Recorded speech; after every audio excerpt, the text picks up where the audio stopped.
Witam from BA. This is a Rorschach Poland update from the 28th of August 2025. A quick summary of what's going down in Poland.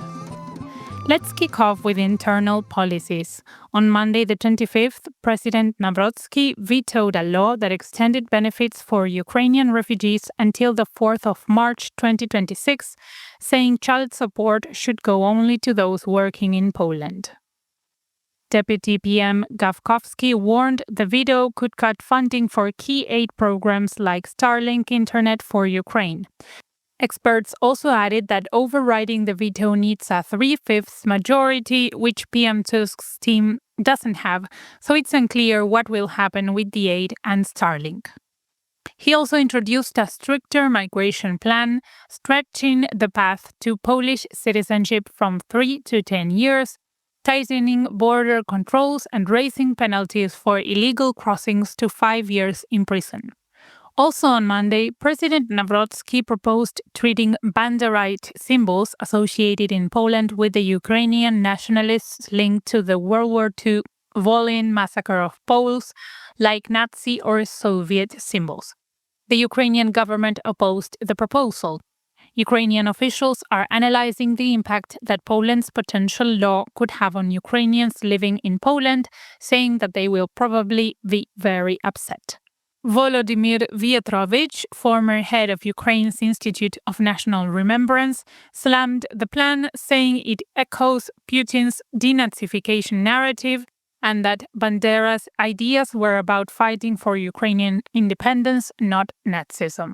Bandera is a controversial figure in Poland since many Ukrainians see him as a hero, but Poles remember him for atrocities like the Volhynia massacre. On Thursday the 21st, President Nawrocki vetoed another law. This one was supposed to make it easier to build wind farms and extend the freeze on household electricity prices until the end of 2025. Nawrocki said the bill was basically blackmail because it tried to make him accept looser wind farm rules just to keep electricity prices frozen. He promised to make his own plan to keep the current prices, which run until September, and cap electricity at 500 zloty, about $130 per megawatt hour. He added that people don't want turbines too close to their homes and blamed high costs on the EU's Green Deal, the European Union's plan to make energy and industry more climate-friendly. The bill was meant to boost wind energy, and PM Tusk warned the veto would mean pricier electricity for families. In our previous show, we mentioned an explosion of a Russian drone in the village of Oseni in the eastern part of the country. This week, on Thursday the 21st, Poland sent a protest note to the Russian embassy saying it was a deliberate provocation and part of Russia's hybrid warfare. The drone, which came from Belarus's territory, hit a power line and fell into a cornfield. No one got hurt, but windows in nearby buildings were smashed. Poland wants Russia to explain how the drone ended up in Polish airspace and what they will do to prevent it from happening again. The ministry also said Russia is fully responsible for the incident and called for an end to hostile actions, linking it to Moscow's ongoing war in Ukraine. Next up, some updates on national security. On Thursday the 21st, Polish and German Air Force inspectors met at the 23rd Tactical Air Base in Minsk Mazowiecki in east-central Poland. About 150 German soldiers have been at the base since early August for a multi-week operation. Germany also sent 5 Eurofighter Typhoon jets to support Poland's air defense as part of NATO's plan to protect its eastern flank. Officials said the move shows NATO sticking together and strengthening airspace protection. They also discussed ongoing cooperation under NATO's command for coordinating military aid and training for Ukraine. General Ireneusz Nowak, Poland's Air Force inspector, announced that Poznan in western Poland will start hosting a German Air Force unit in 2026. In another meeting on Monday the 25th, Mark Carney, the Canadian Prime Minister, met with PM Tusk and President Nawrocki in Warsaw. They talked about deepening cooperation between Poland and Canada in areas such as security, defense, intelligence, and energy, and confirmed they'll keep supporting Ukraine during and after the war.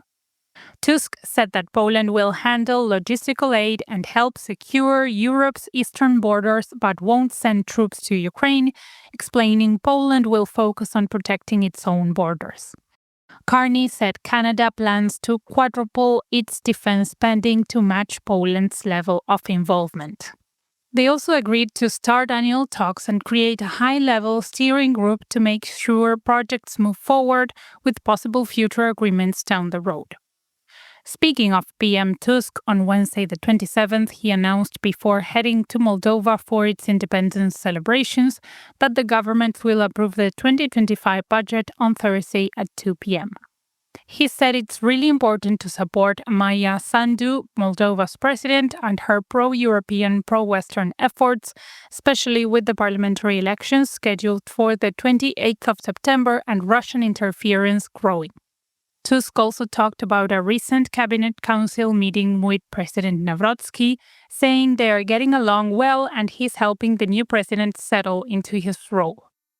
On foreign policy, Tusk said he's working closely with Nawrocki, especially before the president's first U.S. trip on the 3rd of September, and that they are on the same page about strengthening ties with the Baltic states. Meanwhile, on the investment front, on Monday the 25th, Poland's state bank BGK announced that its Vinci fund will invest over 40 million zloty, about $10 million, in ICEYE, a Polish-Finnish satellite company to boost production. ICEYE runs the world's biggest network of microsatellites, giving almost real-time Earth monitoring for defense and disaster response.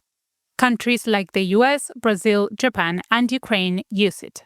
The company will expand its Warsaw facilities, and BGK plans to use investment to help Poland enter the satellite market and support dual-use tech for defense, agriculture, and crisis management.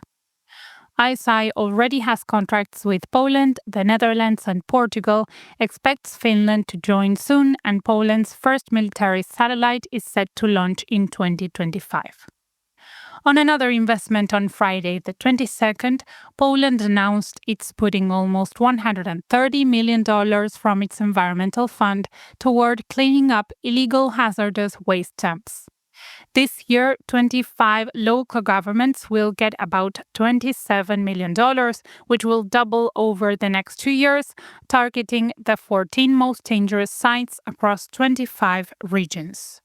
One of the first places to get help is Chodów, a rural district in central Poland, where a resident found over 200 cubic meters of hazardous waste 6 years ago.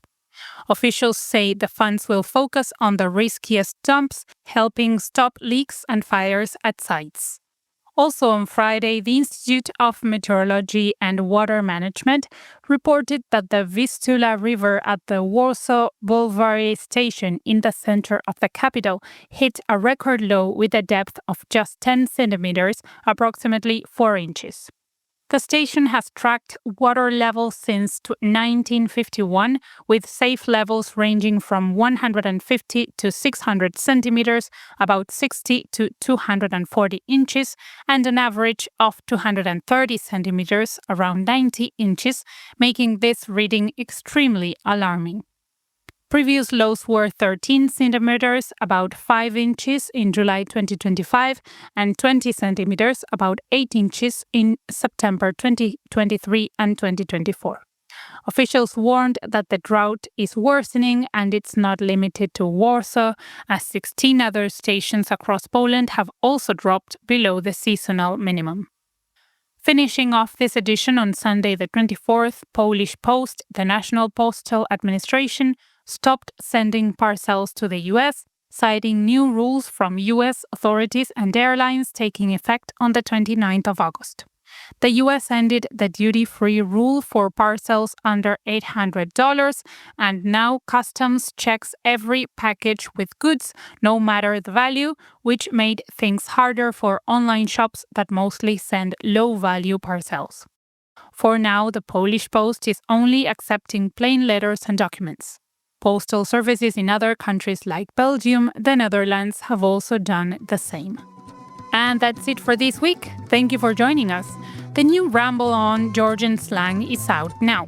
Check out the hashtag Georgian slang. You can find the episode in the Rorschach Georgia update on your favorite streaming platform or follow the link in the show notes. By the way, are you interested in Polish slang? Would you like us to make an episode on that? Email us at info@rorschach.com. You can also contact us on Twitter and Instagram at Rorschach Poland. Do zobaczenia!